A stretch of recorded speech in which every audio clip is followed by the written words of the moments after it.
Bem-vindos ao RaízCast, onde o entrevistador também é entrevistado. Estamos começando o 23º episódio da primeira temporada, diretamente aqui do estúdio da Masper TV. Então, prepara o teu chimarrão ou aquele café especial e vem com a gente mergulhar em mais uma história inspiradora de empreendedorismo. RaízCast, com Rodrigo Correia. Patrocínio Desinservice, Capolavoro e NutriSua.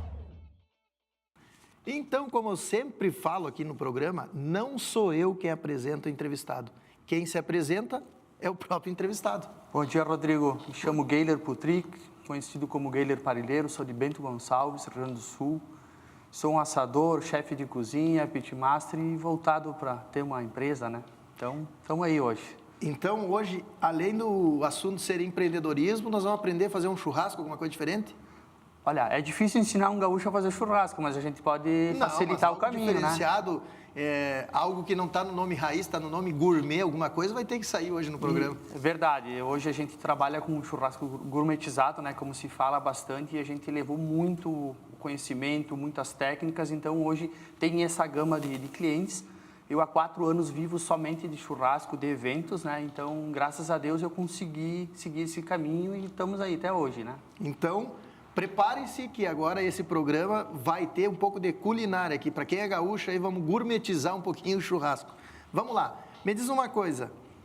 Scheiler é um nome alemão? É, Geiler. Geiler é nome alemão? Na verdade, é uma mistura de alemão com austríaco. Mas seria... Alemão com austríaco. Daí nasceu isso aí. Geiler. Geiler.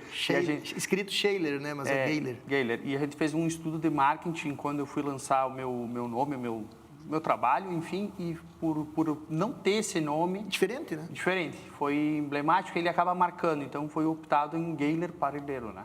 Muito legal. Mas eu vou começar do princípio.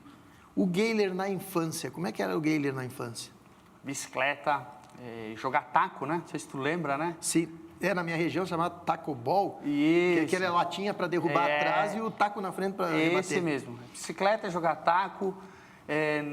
Como eu moro no interior, então a gente tinha muita questão de comer fruta no mato, tomar banho de açude. Foi bem raiz mesmo a minha Interior infância. de Bento Gonçalves. Interior de Bento Gonçalves. Eu nasci e morei lá por um bom tempo, antes de me sair, a primeira vez que eu saí de Bento. Mas, enfim, foi bem legal isso, né? E meu pai sempre viajou e eu sempre tive presente com ele nessas viagens também, né? Como é que era a questão do Geiler no colégio? Odeio o colégio. Nunca fui um aluno disciplinar, não gostava de sala de aula, até hoje me incomoda um pouco essa parte teórica, né? Então, mas não adianta, a gente precisa também, né? Eu cobro muito do meu filho hoje, mas era bem complicado. A escola, para mim, foi uma fase bem difícil. Quase que obrigado a ir para o colégio. É isso aí. Aquela história, né? Que vai para a escola para comer a merenda, mais ou menos assim. E como é que era o teu comportamento em si dentro da sala de aula? Eu já vou te explicar por que eu tô apertando essa... Na verdade, eu era muito brincalhão, né? Tinha algumas professoras que gostavam de mim pelo meu jeito, meu gênero, mas eu sempre fui muito extrovertido, de brincar, de fazer macacada dentro da sala.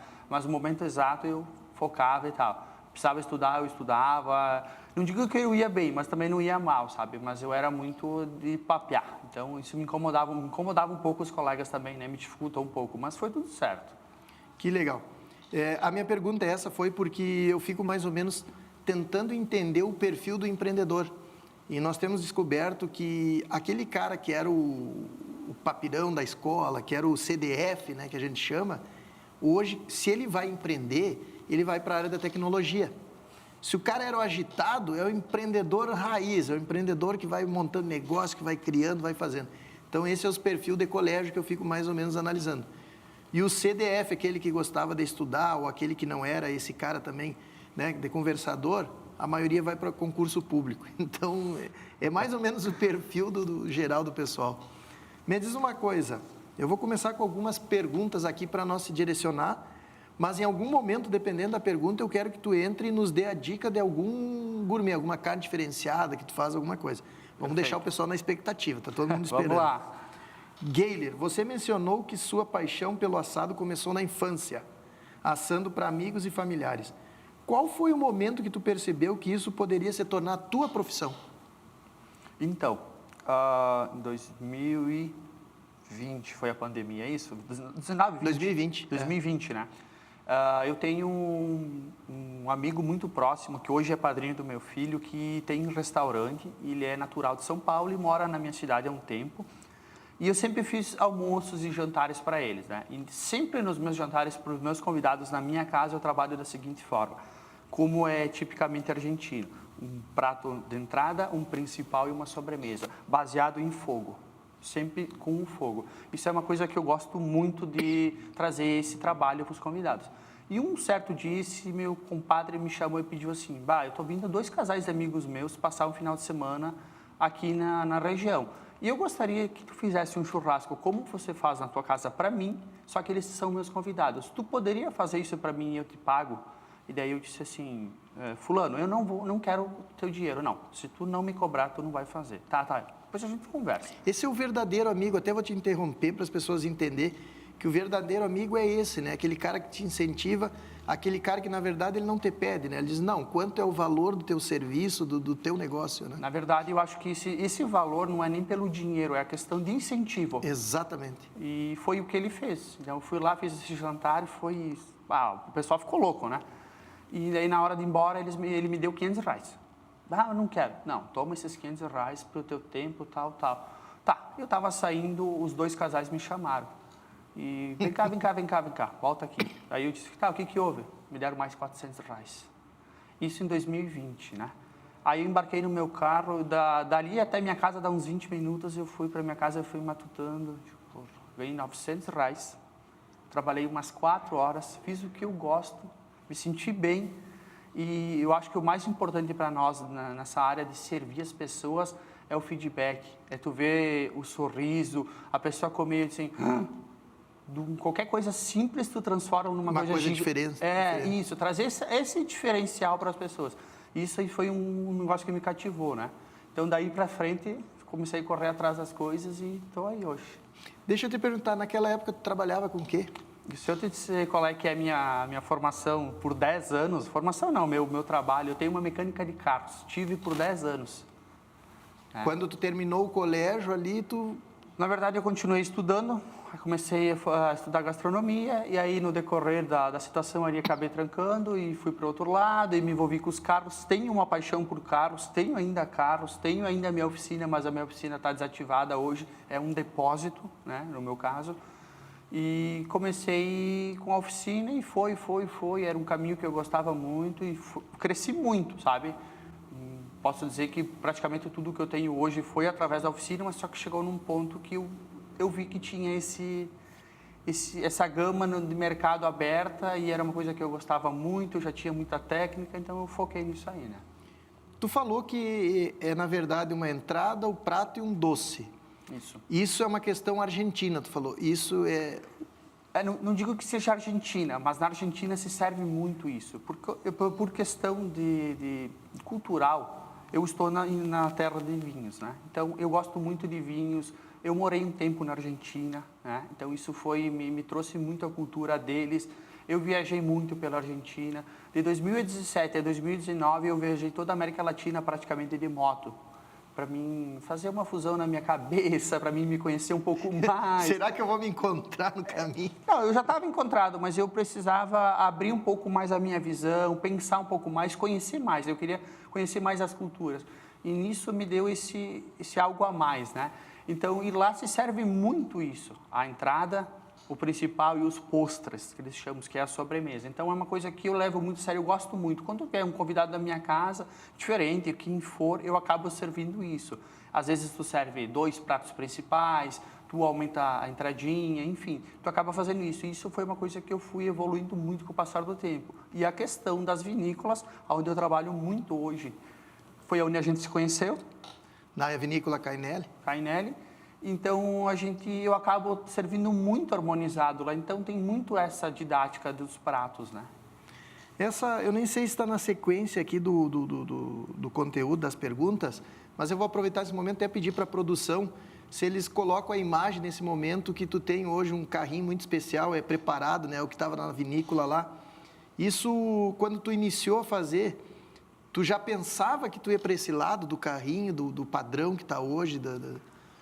Na verdade, eu comecei com um equipamento só, a cara e a coragem, né?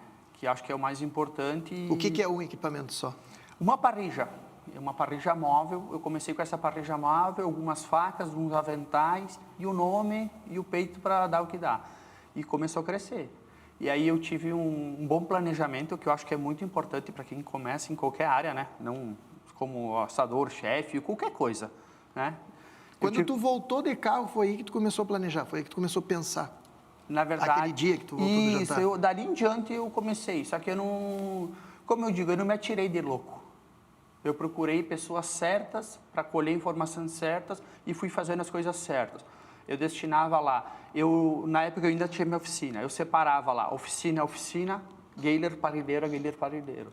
Ah, sobrava um valor X lá do Geiler Parideiro. Eu não botava no meu CPF, eu não botava na oficina. Eu investia no meu negócio. E o que eu fui fazendo? Por praticamente 2 anos e meio, eu só fui investindo. Fui investindo no meu negócio, fui capitalizando, fui criando meu capital de giro, não fiz empréstimo, não fiz nada. Eu fui trabalhando, fui juntando. E até para as pessoas que estão nos vendo ou ouvindo aí, entender que o quanto importante é isso. Porque a maioria das pessoas, eu tenho certeza que começaria, porque durante a semana tu estava na oficina, é isso, né? Final de semana tu fazia alguns serviços. E ainda durante a semana fazia algum atendimento à noite também. Que foi a virada de chave. Que quando eu comecei, eu trabalhava mais final de semana. Minha ideia era assim, 3 a 4 eventos no mês. Aí eu comecei com 3 eventos por semana. Começou a aumentar. E aí eu conversei com a minha esposa e eu disse, o dia que o churrasco pagar o que eu tiro hoje na oficina, eu vou bater o cadeado e eu vou focar no churrasco 100%. Porque a gente tem uma família, tu tem que ter um chão, né, para te dar. E como eu estava estabelecido, eu não tinha necessidade daquilo. Era uma questão, eu posso dizer, um hobby, só que eu vi um negócio. Isso, né? E quando tu é o primeiro, tu sabe, né? A tua chance... Começa a crescer muito. E o que eu fiz? Em 6 meses eu fechei a oficina e eu decolei 100% aí. E o exemplo que eu queria dar é o seguinte, tu tinha o teu negócio que era a oficina. Tu começou a fazer o churrasco porque tu viu uma demanda. Tá? O pessoal gostou, tu viu uma demanda, começou bem devagar, estudou, analisou e começou a fazer aquilo com a cabeça no lugar e devagar. Mas o que eu quero dar um principal exemplo a ti, que foi o sucesso desse teu crescimento? A maioria das pessoas, ela começaria a gastar aquele dinheiro, aumentar o padrão de vida, trocar de carro, comprar um celular melhor, fazer qualquer coisa. É o que a maioria faz e depois não entende por que o negócio não cresce e não dá certo. Então, tu foi o exemplo para o empreendedor que está lá para ver, né, o segundo negócio. Aquele negócio tem que começar a crescer, apostar nele, crescer, não tirar dele sem essa... Então, foi muito importante isso que tu fez. Hoje eu sou grato muito à minha esposa, que no decorrer dos anos me ajudou muito com essa questão financeira. Eu era assim, antigamente. Entrava um valor X... Já torrava. Né? Sempre... E no decorrer do tempo eu entendi que não era assim que funcionavam as coisas. Que tu tinha que direcionar o valor para o teu negócio e o teu... Hoje eu falo sempre, CNPJ e CPF é para mim. Eu hoje, dentro da minha empresa, eu tenho um salário. O que eu saí jantar com a minha esposa e meu filho, eu pago com o meu cartão. Eu saí abastecer o carro da empresa, eu pago com o cartão da empresa, eu separo. Eu não tenho 500 funcionários, eu não sou um mega, mas eu tento levar o mais correto possível para mim poder crescer mais. Todo ano eu crio uma meta para mim. Virou 2024 para 2025.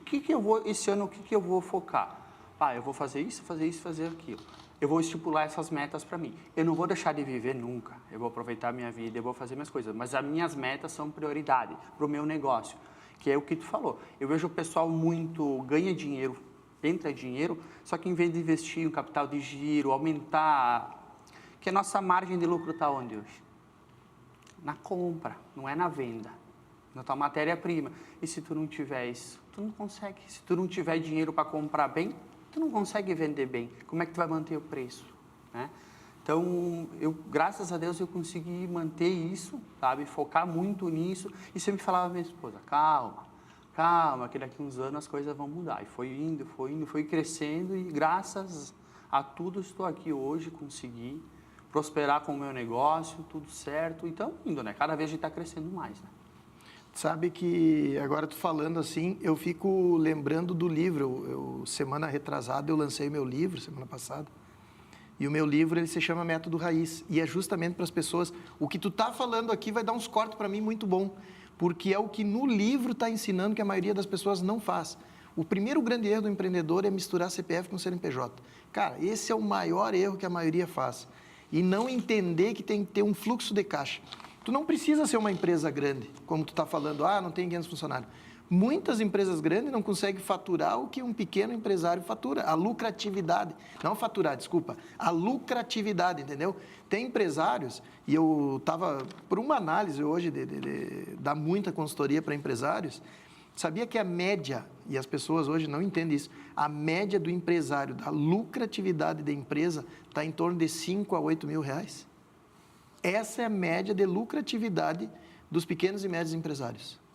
Então, é uma coisa, às vezes, assustadora, né? Que tu pensa e tu olha. Mas, muitas vezes, também, é justamente pela falta de organização que o empresário tem que ele não consegue ter uma lucratividade melhor. E tu acabou de dizer, a compra é um dos fatores principais para ter uma lucratividade boa.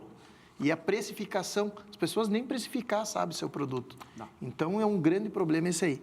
Mas que legal que tu falou aí e bate bem com o que eu venho a trazer hoje para os empresários. Eu presto algumas consultorias também para algumas pessoas voltadas para o churrasco, né? E é uma coisa que eu bato muito o pé, é isso aí, saber separar as coisas. A galera... Porque quem começa com isso, sabe, tem uma ilusão que da noite pro dia tu vai ter o céu. Hoje todo negócio que o pessoal olha, eles diz assim, meu Deus, nossa, isso aí... o cara tá rico. Tá rico, né? Isso dá dinheiro. Só que ninguém sabe dos perrengues que a gente passa, enfim. E aí, normalmente acontece o quê? Assim, é batata. Entra novembro e dezembro, a demanda é... gigante. Surreal. Se tu te basear por novembro e dezembro, tu vai pensar assim, vai sobrar 10 meses. Se eu faturar 70% do que eu faturei em novembro e dezembro... 3 anos eu estou morando em Dubai. Mais ou menos assim eles imaginam. Só que eles esqueceram de todo o resto. Por exemplo, esse mês de fevereiro que passou para nós... Todo mundo viajando. Carnaval, é programação, é IPTU, é escola, isso, aquilo. A gente, graças a Deus, eu já sei que é um mês que vai dar uma desacelerada. Então, tu já vem te organizando. Janeiro tu sai de férias, tu já tem 15 dias a menos. Né? Então, tu já vem te organizando. Tu não pode te basear por novembro, dezembro, setembro, que é um mês bom para nós também. Que é como qualquer um que tem a safra, tem a época do ano que tem a safra dele lá, que é o ano que tem a demanda maior. Então, isso acontece muito. O pessoal se ilude muito e aí bota os pés pelas mãos, faz uma dívida e tal, e, sabe, não é assim. Calma, pensa. Conheça o teu trabalho, conheça o teu mercado, depois vá pensar em ter alguma coisa um pouco a longo prazo, né? Muito legal tu falando. E agora tu falou em safra, né? E tu falou que a carne, o vinho, que tudo encaixa. O pessoal da Capo Lavoura, a Capo Lavoura é nosso patrocinador aqui, nosso parceiro, não gosto de falar patrocinador, parceiro. E a Capo Lavoura, até para os empresários que estão nos vendo hoje, se alguém tem dúvida, para mim, os termos em inglês eu não uso muito, mas se chama core business, que é o teu negócio principal, né? O que tu acabou de falar.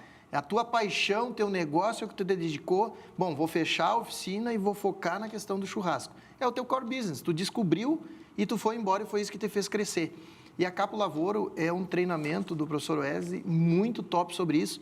Eu, inclusive, fiz lá, foi aí que eu conheci ele, convidei ele para estar junto aqui comigo.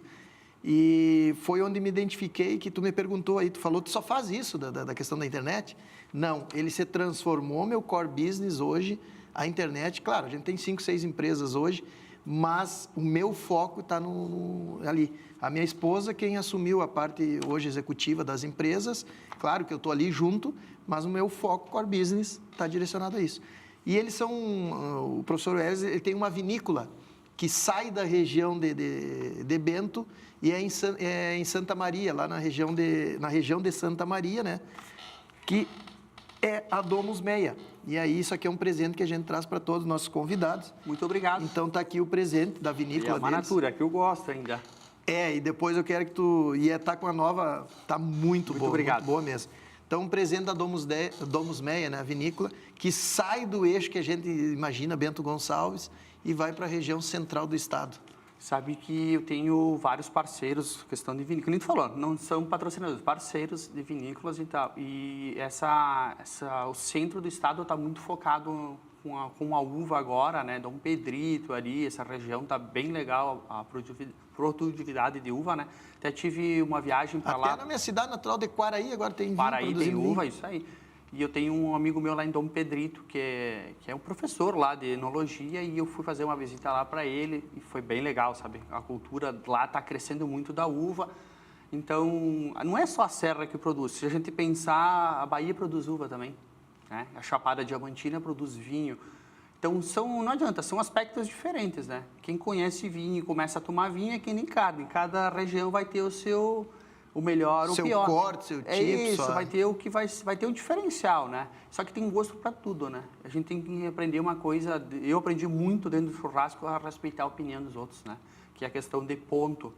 Não existe ponto certo, existe o ponto que te faz feliz. Então eu levo para a vida isso, né? Sabe que agora tu falou, eu lembrei uma história. Tava eu e Dona Jaque lá no restaurante famoso agora eu não me lembro como é que é o nome do restaurante. Era nos Estados Unidos, nós fomos comer lá. E aí eles vieram ali, é o bife famoso, é o bife... Me ajuda aí, por favor. Bife, não, o bife Wellington. Eu sou meio ruim. Eu acho que é bife Wellington que é o nome, né? Bife Wellington. O Wellington ele é tipo um empanado. Né? Isso. É. Mas o filé Wellington. Tá, por que eu me lembrei disso? Aí nós sentamos lá na grossura minha lá, e eles foram... nós queremos... o restaurante era em Las Vegas, era famoso pelo esse bife aí. Eu digo, não, eu queria com ponto menos.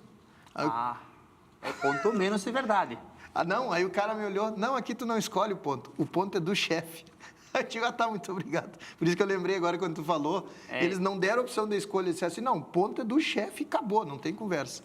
Eu sempre, antigamente, quando eu não fazia isso por profissão, eu brigava um pouco sobre ponto e tal. Aí, com o passar do tempo, eu acabei absorvendo isso e entendendo um pouco a opinião. É a mesma coisa se você te fala assim, a tua esposa come cordeiro? Pouco. A maioria não come, né? Então, daí, como é que eu vou forçar a pessoa a comer o cordeiro? Porque eu gosto. É porque, na verdade, tu trabalha com vários, vamos dizer assim, várias carnes. Várias proteínas, né? Serve diferenciado. E lá era unicamente aquela questão do bife, eles podem ficar nesse ponto. Mas tu tem que interter todo mundo, né? São várias pessoas que estão ali, o gosto de todo mundo. Mas aí pode perder um cliente, né? Exatamente. Daí tu vai lá e pede o filé Wellington só mal passado. Sabe que eu tive uma experiência ruim com o filé Wellington num resort, que eu fui viajar com a minha esposa também, e eu pedi, e aí eu chamei o chefe. Eu disse, eu sou chefe de cozinha, teu filé, qual é que é o ponto? Não, o ponto que tu quiser. Tá, eu quero o ponto menos. O cara veio com o filé Wellington, daí ele me disse, deu problema no forno. Aí ele voltou, veio com um outro. O segundo que veio, eu cortei, quando eu cortei o filé, eu já empurrei o prato, eu disse assim, não, tudo certo. Amizade é amizade, mas... porque é o meu gosto, entendeu? Então, assim, uma coisa que a gente já tem que aprender, eu acho que tu também sabe disso, né? A gente não pode oferecer o que a gente não pode entregar. Eu acho que é pior. Isso, eu acho que é pior. É a pior coisa que tem. Eu não sei fazer, eu não consigo. O que fica mais bonito, tu vai lá e tu absorve. Mas quando diz, não, eu vou fazer tal coisa e tu entrega uma coisa bem meia boca, fica ruim para ti e fica uma experiência ruim, né? Para todo mundo, né? Com certeza. E tu já está nesses ambientes que tu já tem um valor agregado. Tu não está te mexendo em pagar. Exatamente. Eu tenho certeza que se tu tivesse pedido o filé, o ponto um pouco mais passado, cara... mas é questão cultural. Isso aí, vários restaurantes, em São Paulo tem muita coisa disso. A parrilla, o ponto é o que a gente serve. Não tem como, né? Vai perder cliente. Bom, mas enfim, cada um tem uma opinião e a gente não pode... Muito legal. Vamos para a segunda aqui. Como as suas experiências com esporte e aventura influenciaram o parrigeiro que você se tornou hoje? Sabe que isso aqui é a produção que fez, né? E eu, com o tempo, eu vou ter descobrindo aqui também, vou conhecendo aqui. Na verdade, eu comecei com 11 anos correndo de bicicleta. Sim, tu já falou que quando pequeno voava de bicicleta. E meu pai disse assim para mim, demarcou uma região lá da minha serra, da minha redondeza lá que eu podia treinar. Imagina, com 11 anos. Eu tô com 40 hoje. Então, foi lá em 1990. Quantas pessoas tu via andando de bicicleta que nem um zonzo, né? Então, ele passou por uma região de pessoas conhecidas e amigos. Na época não existia celular. Então, foram pessoas que ele aleatoriamente lá conhecia, ele conversou com as pessoas. Se acontecesse qualquer coisa comigo, avisar. tinha telefone, tinha onde eu estar. Então, eu podia só treinar naquele círculo, que é uma volta de 28 quilômetros, sendo que essa volta tem em torno de 18 de subida, entre subida e descida. E era o meu treino, eu dava 3 voltas por dia ali. 3 voltas. Mas era 11, tinha 11 para 12 anos, né? Comia bicicleta. Então, eu comecei muito cedo. E hoje, como meu pai me diz hoje, faz de novo, vai pagar de velho, né? A gente não tinha suplementação, a gente não tinha acompanhamento algum, a gente não tinha um treinador. Então, hoje, meus joelhos já não são mais o mesmo. Eu tenho problema de lombar, tenho problema no ombro, que eu já caí. Então, eu fui. E daí era bicicleta, era tudo para mim, né? Só que tu acaba ganhando experiência. Uma experiência, assim, e outra, tu começa a te dedicar, tu tem um foco que é uma coisa, assim, surreal. Eu voltei a correr de bicicleta, treinar em 2014 de novo. Foquei com força total e fui. Aí comecei a correr pelo Brasil. Aí eu fui correr, em 2016 eu fui correr uma prova chamada Brasil Ride, que são 7 dias de prova, e é um acumulativo de subida, assim, surreal. Só que eu andava em dupla. E um dia só dessas 10 etapas eu poderia andar sozinho. Que era na 6ª etapa, que era a etapa rainha, que tu ia andar sozinho. Então, eu treinei 10 meses por um dia. E naquele dia, o que eu estabeleci de meta, eu fui um pouco a mais. Eu fiz 2º lugar na geral, entre 600 e tantos ciclistas. Então, foi um troço assim que eu vi que o foco e determinação era tudo. Na 2ª volta do circuito, eu perdi minhas garrafas d'água. Então, eu não tinha mais saliva. Eu não sei como é que eu consegui. Para te ter uma ideia, a gente controla o ritmo cardíaco, né? No ciclismo é como um carro. Potenciômetro nos pedal, ritmo cardíaco e tu acaba controlando o teu giro, né? No final dessa prova, a minha média horária de ritmo cardíaco foi 178 batimentos. Foi 1h36 de prova, média, né? Meu pico foi 202. Então, eu estava muito bem... Estava muito bem fisicamente, estava muito bem treinado e eu acho que o principal... Em tudo que tu faz desses esportes, essas coisas, é a cabeça. Eu estava muito bem psicologicamente preparado, né, para a dor, porque ali é dor. Então, isso eu trouxe para o meu negócio. Quando eu viajei sozinho, viajei de moto, que eu viajei... eu já era casado nessa época? Já era casado, minha esposa sempre me entendeu, fez algumas viagens comigo e eu determinei, agora eu vou viajar antes de nós termos um filho. Eu quero conhecer algumas coisas, eu quero viver algumas coisas. E eu viajava como um nômade, né? De barraca... Isso que eu ia perguntar, como é que é? De barraca, sozinho e me fazendo comida. Não era pela questão financeira, é a questão de se chegar em qualquer lugar e sobreviver. Sabe aquela questão, largados e pelados, só que com roupa? Era isso que eu fazia, mais ou menos assim. Então, fui crescendo, amadurecendo comigo mesmo. Fui me entendendo, fui entendendo quais eram as minhas necessidades. Uma coisa que eu levo muito para o meu negócio, que hoje é pensar muito para frente, organização. Tá sempre 20, 30 dias para frente, sabe? Não ficar a decorrer. Se eu puder comprar uma proteína 30 dias antes e conseguir negociar preço, tu vai chegar no dia e tu não vai escolher preço. Tu vai ter que pagar. E essa somatória me prejudica lá no final do ano. E nessa questão dessas viagens, tu acaba tendo um planejamento muito grande. Tu já acorda pensando onde é que tu vai dormir, como é que vai ser o teu dormir. Porque eu controlava o pôr do sol. A partir do pôr do sol, que marcava lá no meu GPS, pôr do sol 6h30, eu tinha até as 18 horas para parar. Eu tinha 30 minutos para me organizar. Tomar banho, montar minha barraca, preparar minha comida, porque depois ia escurecer. Eu tinha lanterna? Tinha, mas é mais fácil tu trabalhar com a luz do dia. Então, é isso que eu levei muito para o meu negócio, do esporte e das viagens. Tu tem que ter uma projeção, pensar muito antes de executar as coisas, né? Não adianta tu botar os pés pelas mãos e depois tentar resolver que tudo vira custo, né? Muito bem. Vamos para a terceira. Durante suas viagens pela América do Sul, qual foi a experiência ou sabor mais marcante que te inspirou para o trabalho? Eu acho que o sabor mais marcante, num contexto geral, todos foram top. Tá? Mas eu tive uma experiência em Caleta Tortel, no Chile, no sul do Chile, extremo sul. Eu queria comer um pescado, né? Um peixe fresco. E eu achei, para mim, quando eu cheguei nessa cidade, aquela cidade é de uma rua só, ela só tem uma rua de chegada e depois não tem mais rua. Ela é numa montanha, desenhada numa montanha. E eu cheguei nessa cidade pensando que era uma cidade de pescador, e na verdade era uma cidade de lenhador. E aí eu comecei a procurar, e daí me disseram, naquele barco lá. Aí eu cheguei lá no barco, chamei o cara, eu queria comprar um peixe e tal, e daí ele puxou fora um salmão, um naco de um salmão assim. Na época a conversão era tipo R$30, daí eu pedi para ele se ele vendia meio, porque eu estava de moto, como é que eu ia conservar o peixe? E ele disse, não, que ele só veio o dia inteiro. Daí eu pedi, o senhor consegue fazer o filetar 2, né? Sim, consigo.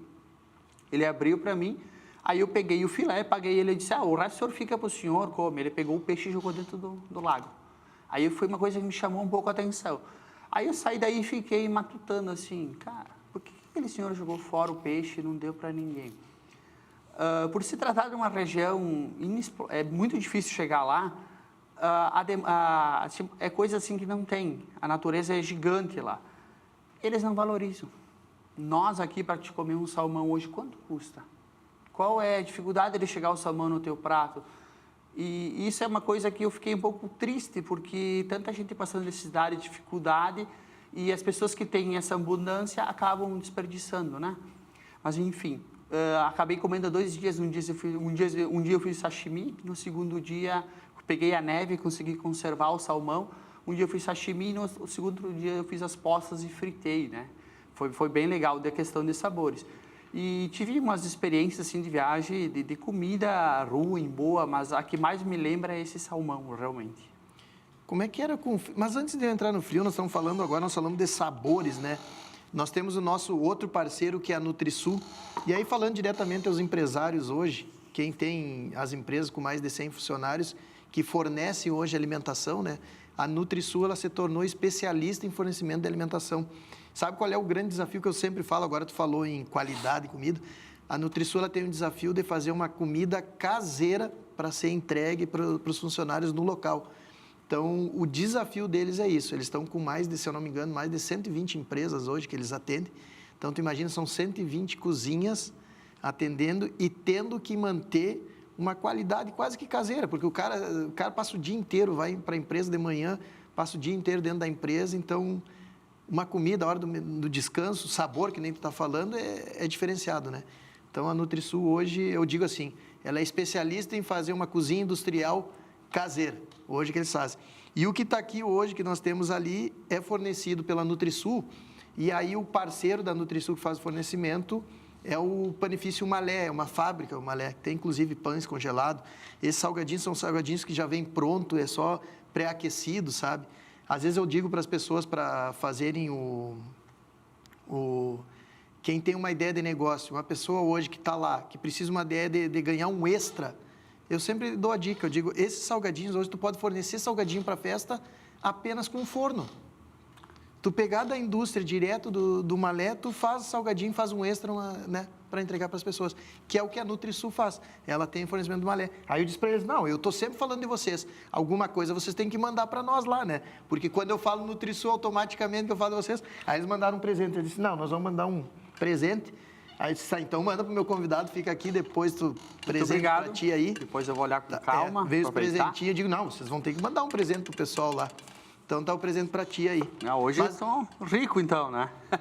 E é isso aí, então. Para vocês, empresário, a NutriSul tem fornecimento direto. E não só isso, para festas também, né? Se tiver festa, atividades da empresa, eles têm salgadinhos hoje para entregar. Facilita muito, né, para a empresa, não só para a empresa, mas até para o próprio contratante, né? Facilita a gestão, né? Que hoje o problema da gestão é complicado, né? Então, tu acaba passando isso para essa empresa, e é uma empresa responsável, é outra coisa. É outro. Vamos lá. Para quem não entende muito de churrasco, ó, tá chegando na parte aí. Quem não entende muito de churrasco, qual a principal diferença entre parrilla, fogo de chão e espeto? Então, hoje o pessoal fala muito que, eu tenho uma parrilla em casa e tal. Daí eu pergunto, como é que é a tua parrilla? É assim assado. Não, desculpa, tu tem uma grelha. Qual é que é a diferença da parrilla e da grelha? Vou começar só para entender. Parrilla, normalmente, se tem um queimador, firebox, uma caixa de fogo separada. tá? Pode ser centralizada, pode ser lateral, não importa a posição, mas tu tem uma caixa de fogo. Ou tu vai fazer o braseiro fora, separado, e depois tu vai transportar ele para a tua grelha. Isso é uma parrilla, tá? Grelha. Normalmente, o que o pessoal tem? A churrasqueira tradicional, aquela com o poço, faz o fogo e bota a grelha. Isso é uma grelha, tá? Fogo de chão. Fogo de chão você trabalha normalmente com lenha, pode ser usado o carvão também, mas tu tem aquela questão do chão, tá? Como a gente se conheceu, eu estava com um varal. Ele é fogo de chão, só a única coisa, o que a gente faz? Não faz o fogo direto no chão, para normalmente não estragar o local do cliente, né? Então tem esse caixão que a gente chama de varal e monta as coisas no fogo de chão. E o espeto é o espeto tradicional, que daí tu vai ter aquele poço na churrasqueira e tu vai trabalhar com altura, com o tempo, que é o churrasco tradicional gaúcho. Aí, quanto mais para a fronteira tu for, daí tem as valas, tem os varal, tem as trempes de fogo de chão, que daí tu vai fazer o fogo embaixo dessa grelha no chão também, tu vai trabalhar com uma trempe. São várias técnicas diferentes, mas hoje o que diferencia muito a parrilla é essa caixa de fogo, queimador, né? Que é uma cultura uruguaia e argentina. E da diferença do Uruguai e Argentina vai ser a grelha. A grelha uruguaia normalmente é aquela barra redondinha, retinha, e a grelha argentina é aquela que é o Vzinho, sabe? Que é para correr a graxa, né? Isso, e ela vai ter normalmente uma inclinação de 5 graus, que daí ela vai dar um sabor e uma crosta um pouco diferente na carne, que daí é muito do gosto da pessoa, né? Eu, particularmente, gosto muito da uruguaia por causa do sabor, só que ela é um pouquinho mais difícil de tu lidar, né? Porque acaba pingando a gordura no fogo, e a chama pode subir, né? Qual a diferença de tu assar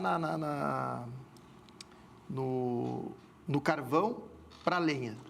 Então, carvão ele já foi pré-cozido, então ele vai acender mais rápido, ele vai ser mais fácil formar a brasa, ele vai pegar fogo mais fácil. Lenha. Hoje a gente usa normalmente, o que se tem de lenha no mercado, assim, mais em mão, é acácia negra e eucalipto, né? Para fazer esses fogos de chão, enfim. Então, ela tem duas características diferentes. A acácia, ela acaba fazendo mais brasa, que normalmente é o que se usa no carvão, tá? Hoje tem bastante carvão de eucalipto por causa da escassez da acácia, mas ainda existe carvão de acácia negra, bastante. Então, se usa a acácia para fazer mais brasa e o eucalipto para fazer mais chama. No fogo de chão, eu recomendo usar o eucalipto por causa disso, porque tem mais caloria e não brasa, né? Aí depois a gente entra com as linhas frutíferas, que a gente usa para saborizar as carnes, né?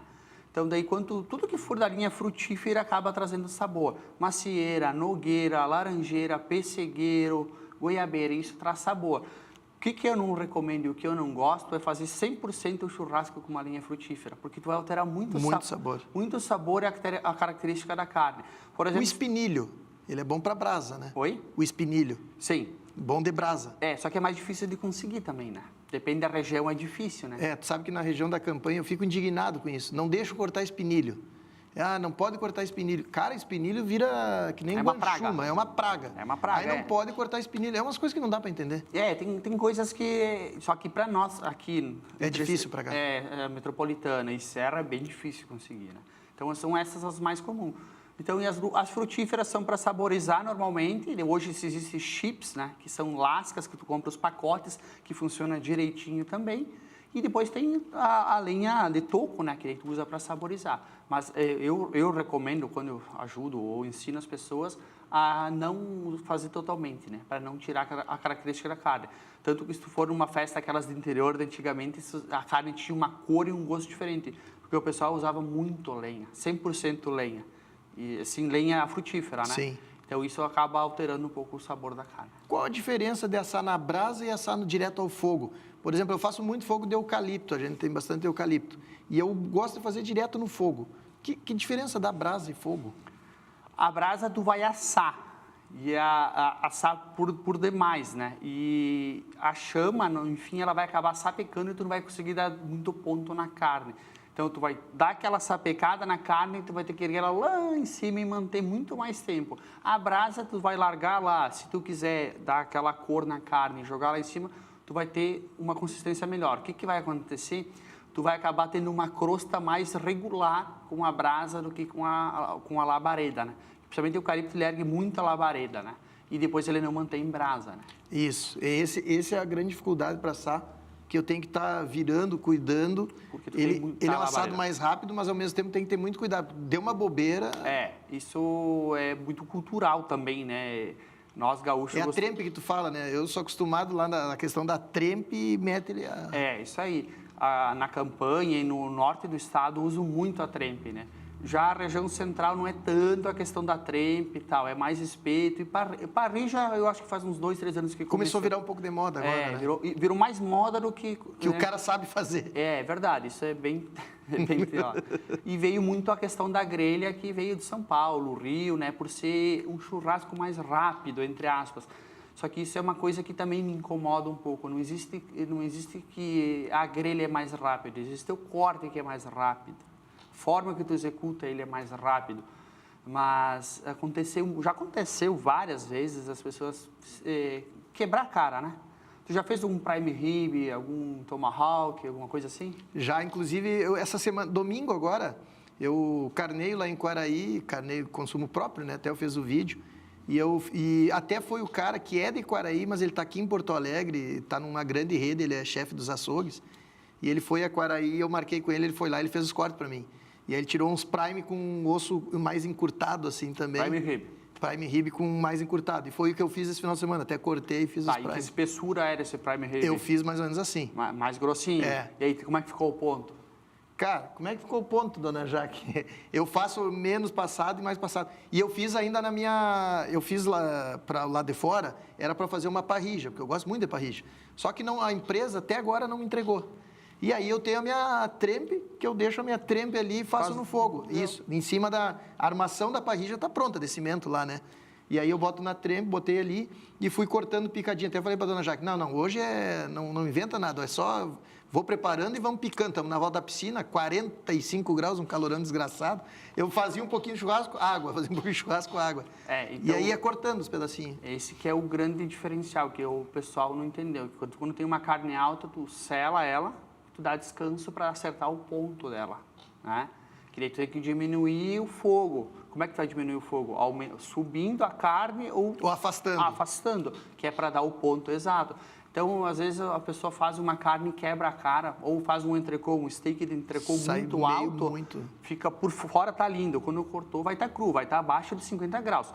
Que abaixo de 50 graus é cru, não é ponto menos, né? Tem que estar aquecida, né? Tu botar a mão ali na carne, ela tem que estar morninha, pelo menos. Aí é ponto menos. Aí, às vezes, eu gosto do mal passado, mas qual é que é teu mal passado? Então, o segredo para mim descobrir o ponto da carne não é o sangue, na verdade, é o suco da carne, o vermelho, né? Isso é água. Tá, o segredo que eu tenho que descobrir é tocar nela no meio. Mas aí tu tá com o corte, né? Tá. O segredo da carne é apertar ela, E tá macia. A macia dela, né? É aquela tática aqui, né? Quanto Aqui, menos aqui do ao dedo. ponto mais. Quanto mais dura a carne, menos líquido tu tem. Então, a gente hoje, no decorrer, só faz assim, ó. Só vai dando toquezinho. Sim, que tu amacias. Tu já sabe, tu pega um bife de chouriço, que é o contrafilé, é uma carne mais seca que não pode ter o ponto muito passado, porque ela vai ficar um chinelo. Então, tu só vem em cima assim dela. Tu já sabe qual é que é o ponto dela. O entrecô, o bife de ancho, mesma coisa. Então, às vezes, as pessoas acabam eles mesmos se passando para trás, se iludindo e acabam comprando uma carne um pouco mais difícil e vão naquela, porque a carne de grelha é rápida, não. Não, e faz rápido, né? Não existe O carne. problema também é quando a maionese não fica pronta, né? Ou esquece o arroz e querem comer com arroz.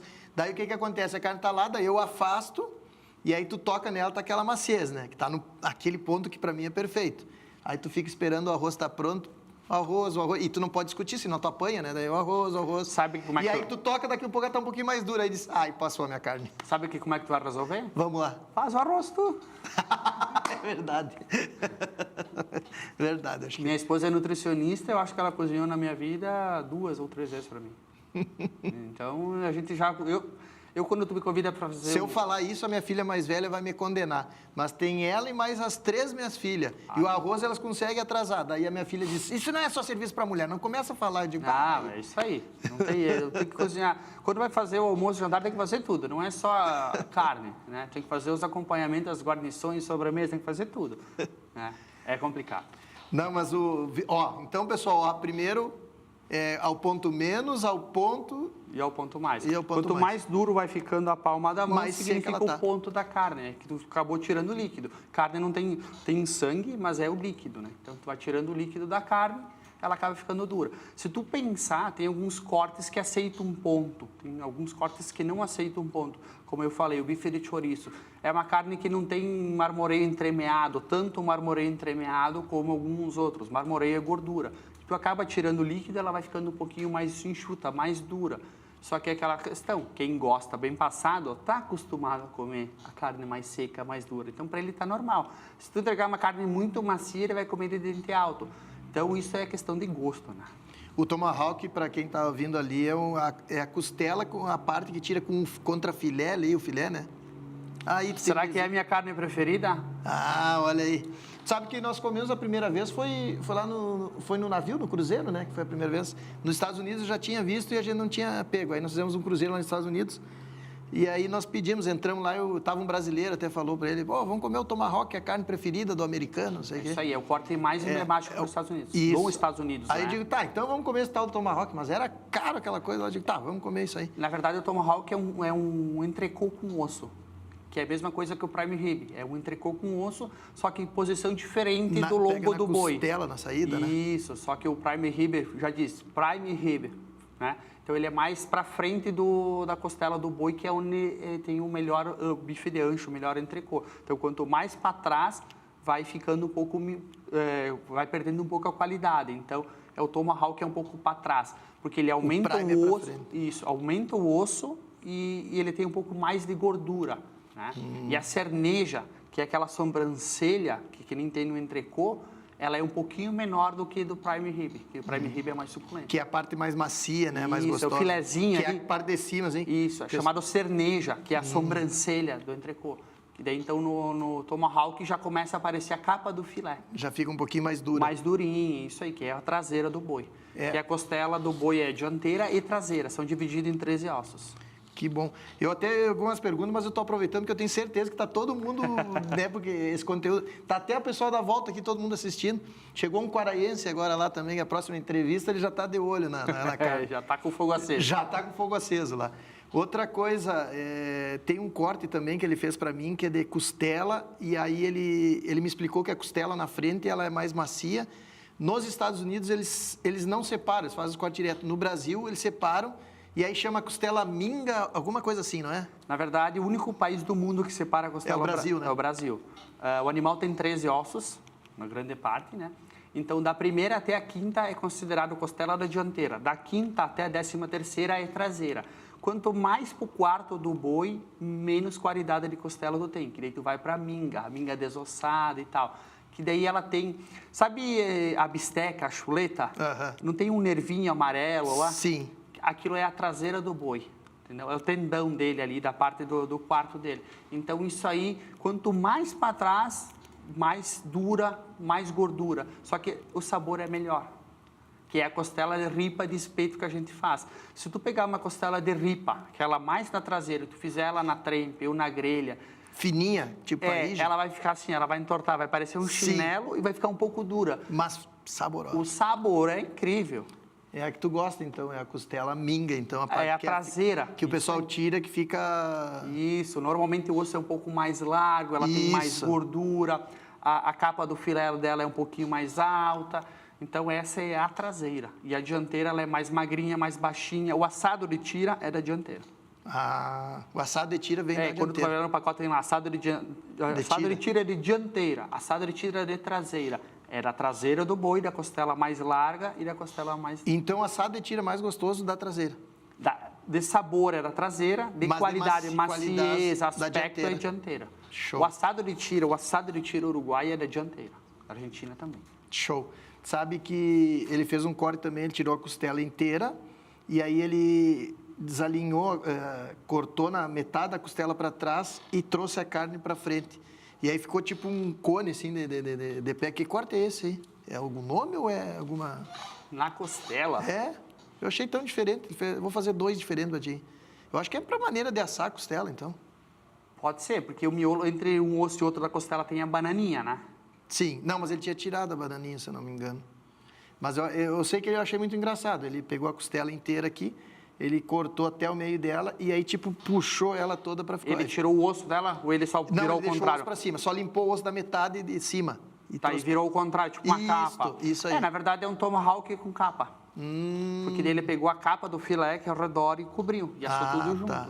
Entendi. Só que é um corte que vai demorar mais para assar, né? Isso. Tu vai selar e vai ter que dar mais tempo, pendurar e tal. Eu fiz ele ele me fez 2 daqueles ali. Um eu já fiz, mas ele demora bastante, tem que deixar lá. Dependendo como for o animal, a capa do filé fica um pouco dura. Tá até macia, assim. Tava Mas macia. era uma novilha. Tem isso também, porque depende do animal, capaz pode ficar um pouco duro, pode, tá? Mas que show. É, bem legal. Vamos lá, então. Seu curso ensina desde a preparação do fogo até o momento de servir. Qual é o maior erro que as pessoas cometem para preparar um assado hoje? E já pode falar do teu curso também para as pessoas. Na verdade, assim, eu digo um curso, mas é um workshop, né? Workshop. Eu venho trabalhando há uns anos já com isso também. Né? Qual é que é a ideia? É encurtar o caminho. Eu não estou lá para ensinar ninguém, mas eu estou lá para trocar ideias, experiências, vivenciar o que eu passo. Que foi o que eu te falei agora da história da carne alta e baixa e tal, né? Então, tu acaba dando uma ajuda para as pessoas encurtar o caminho. Eu venho trabalhando com isso há 2 anos já, com esses cursos, 2 anos e meio, e sempre pergunto, alguém aqui já fez uma carne assim, assim, e deu errado? Aí, sabe, tu fez isso? Daí eu explico sobre a altura, sobre descanso. Então, a ideia é fazer isso, sabe? Não é ensinar ninguém, cada um tem o seu gosto, o seu jeito. É dar dicas, sabe? Encurtar o caminho para a pessoa. A questão de sal, como botar o sal, o que usar o sal. Ah, mas eu quero antes ou depois. Isso é opinião, é gosto. Eu vou explicar como é que eu faço e por quê, né? E agora lancei no início do mês passado um curso de fogo de chão. 100% fogo de chão, todos os processos. Frango de varal, salmão planchado, cordeiro patagônico, costelão. Por quê? Hoje eu ia te perguntar, tu já comeu frango de varal? Acho que não. Tu já viu alguém preparar um frango de varal? Não. Se tivesse visto, já tinha até pedido a prova. Então, tu já comeu salmão planchado? Não. Já viu alguém preparar um salmão planchado? Então, pode ser que tu não vá usar na tua casa, mas tu entender, hoje tudo é conhecimento pra gente, Sim. né? Tu acaba absorvendo conhecimento, isso é importante. Então, Não, e a gente vai saindo da ignorância e tu vai aprendendo aquelas coisas que eu me criei dizendo, aqueles pratos de rico, eu ouvia sempre falar, né? Aqueles pratos de rico, isso aqui, aqueles pratos de rico não tira fome. Cara, isso aí. Isso é o que o nome disso é experiência. é isso aí, tu vai aprendendo. Quando tu começou com essas experiências gastronômicas, tu começa a entender. Tu pega um menu de 6 passos. Eu sirvo numa vinícola lá em Bento, lá um menu de 6 passos. De 6 pratos, como é que tu vai comer 6 pratos? Foi somar, aí tu olhar, é uma porçãozinha grande assim, o tamanho do pastelzinho, um prato. Aí o cara vai dizer, vou passar fome. Mas são 6. A gente soma todos os pratos, quanto é que vai dar de comida? Chega lá no final, dá quase 800 gramas de comida. E tu já tá... É comida pura, limpa. E não adianta tu pegar o garfo e fazer assim, né? Tu tem que saborear. Degustar. Tu vai comer os itens junto, o chefe vai te explicar sobre o prato, sobre o processo. E tem diferença, né? Às vezes eu sento nos jantar hoje e aí o Jefferson é louco. Falando em Jefferson, fica a dica aqui, então, para as empresas hoje, a questão da Desinservice, que é outro parceiro nosso. O Jefferson, ele é um cara... Pensa num cara raiz, né? Um cara grosso, mas sabe tudo. Então, volta e meia, tem jantar tal, vamos lá. Aí eu vou porque o homem é grosso, mas ele sabe de qualidade. Grosso, mas é culto. É culto. Mas por quê? Porque a Desinservice hoje, ela é a detetizadora dos maiores restaurantes no estado todo do Rio Grande do Sul. Hoje, para mim, é a maior detetizadora do estado do Rio Grande do Sul. E eles estão, então, fica a dica aí para restaurante. Tu conhece muitos pessoal aí, super indico mesmo. A Domus Meia mesmo, a responsabilidade hoje da vinícola é todo deles lá. E ele conhece todo mundo por causa disso, que os maiores restaurantes, né? Então, ontem mesmo nós estávamos vindo e ele, vai jantar lá no lugar tal, já vou passar o nome do gerente, tu chama ele, já vai reservar o lugar para ti e tu vai para lá. E aí nós fomos uma experiência de sushi ontem...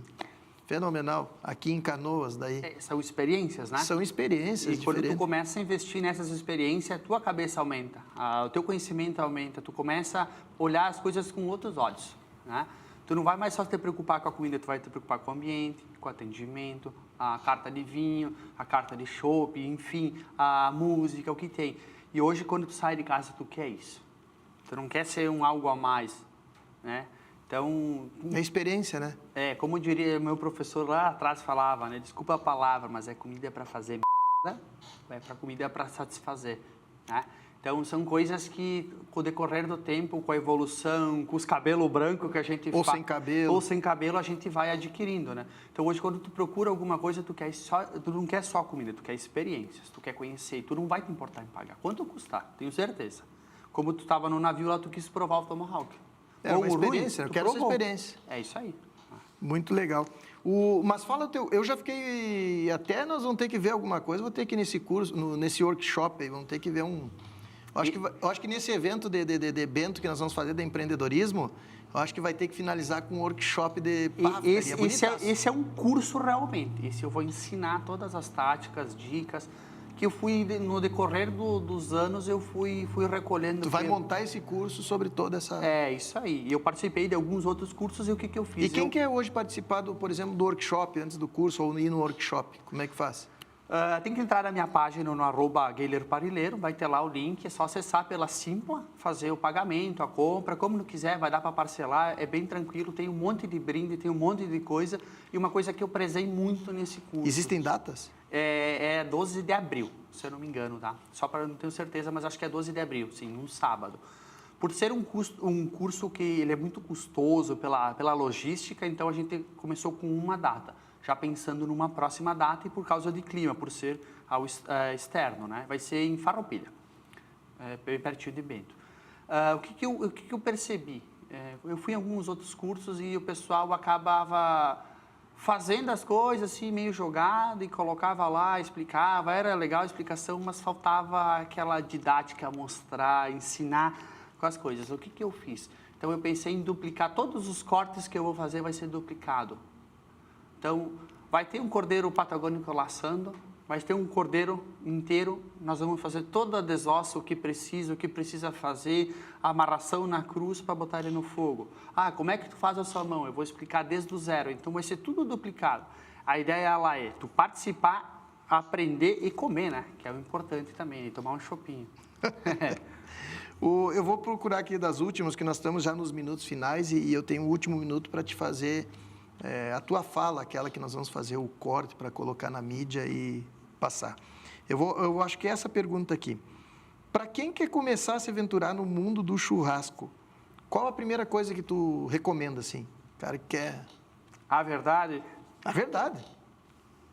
Tem que estar na veia.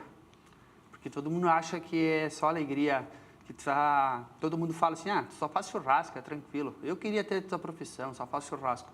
Vem passar uma semana comigo, para te ver como é bom. Já foi objetivo e direto. Deixa eu te pedir agora, então, para te fazer direto para essa câmera aqui, a tua mensagem final que nós vamos passar para todo mundo aí. Pode ser de vida, o que tu acha que é uma mensagem legal. Então, a minha mensagem, eu acho que é assim, se tu tem um sonho, corre atrás dele. Nunca desista, por mais difícil que ele for. Não acho que vai ser só alegria, tu vai ter momentos difíceis, vai ter derrotas, mas a vitória, quando vem a vitória, o sabor dela é incrível.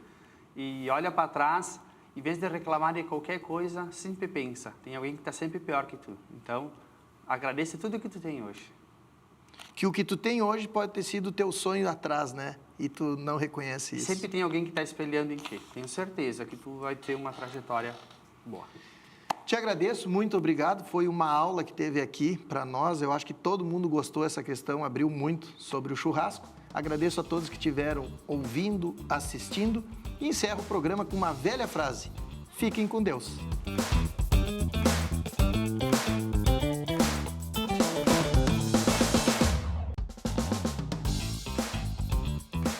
Raiz Cast, com Rodrigo Correia. Patrocínio Desinservice, Capolavoro e NutriSuor.